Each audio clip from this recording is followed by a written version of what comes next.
बैलऊ बीचई है खेती कैसे हुई है खेती बिचाई झुलानी ले बैबालम खेती बीचाई झूलनी ले बैबालम खेती बिचाई झुलानी ले बैबालम खेतऊ बीचाई झूलनी ले बैबालम तऊ बिचाई है लड़कना काऊ खाई है खेतऊ बीचई लड़कन काऊ खई है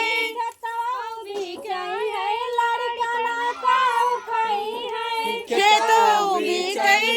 लड़कन काऊ खई है लड़कऊ बिचाई झुला ए तार पति उल्टा हो गए बालम लड़कऊ बीचाई झूलनी ले लड़कऊ बीचाई झूलनी ले बैबालम